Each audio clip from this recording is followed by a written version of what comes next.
Hello again, fourth graders, it's Mrs. Noun. Yesterday we reflected on lots of foods that depend on pollination. Today I want us to focus on the flower, the reproductive part of a flowering plant. After all, if we didn't have flowers, we wouldn't have seeds, and if we didn't have seeds, we wouldn't have many plants that we see in our backyard and neighborhood. Though bees play a huge part in pollination, they aren't the only ones out there helping. Did you know that the type of flower determines which animal helps with pollination? Over time, flowers have developed adaptations to ensure that the best pollinators will return again and again. Hummingbirds and butterflies are two other well-known pollinators out there. Your task today is to help me determine which of these two animals would be the best pollinator for the trumpet flower. As scientists, it is very important that we make detailed, accurate observations. Today we are going to use our sense of sight to collect some data about the hummingbird, the honeybee, and the trumpet flower. Let's look at this picture of the trumpet flower. As you can see, it is red in color.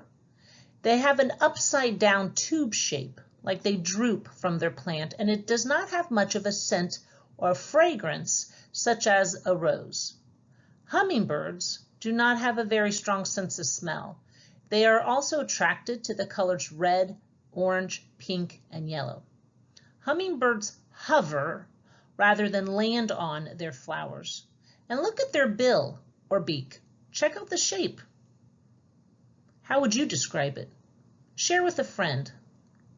Did you know that hummingbirds also have a very long tongue? Honeybees, on the other hand, have a short proboscis. The proboscis is a straw-like tongue used for sucking liquids and also for tasting. Honeybees cannot see some colors, like red. Instead of hovering, they land and crawl around on flowers and are attracted to sweet fragrances. Now let's get creative. Today's project, you are going to design your own unique flower and pollinator. The first thing you need to do is some brainstorming. I want you to take a minute and jot down your favorite color, your favorite shape, what smells good to you, and your favorite snack. Go ahead and press pause while you do that. Now you are going to create a unique flower that aligns with those preferences, as if you were the pollinator. So consider the shape or form of your flower. That should be your favorite shape. Your flower should be your favorite color. The scent or the fragrance of your flower should be whatever smells good to you. And the taste of the nectar should be your favorite snack. Remember, we want the pollinator attracted to this flower. And don't worry if drawing isn't your thing. That's one reason why scientists label everything.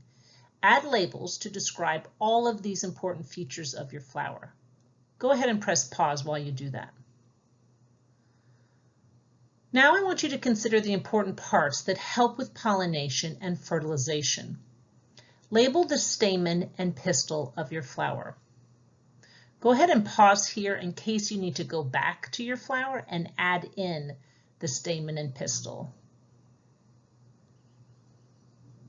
Now that you have your flower created, take a minute to think about what type of pollinator is attracted to your flower. Remember, animals and flowers adapt to ensure their own survival. The flower and the pollinator depend on each other for their own survival. So draw your pollinator. It can be real or imaginary. Make sure to label and or describe how your pollinator will drink nectar from your flower and how your pollinator will collect pollen. Go ahead and pause. Now that you've worked so hard on your flower and pollinator, it's time for you to share with your classmates. It is very important that all scientists, whether you're in fourth grade or you are working in a lab in Washington, D.C., share your observations and information with other scientists. That's how we learn and grow. Compare your designs with your fellow scientists.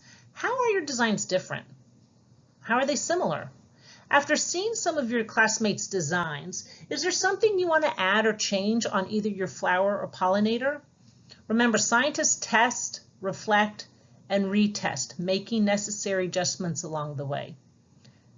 Next time you see a bee, thank them for their hard work.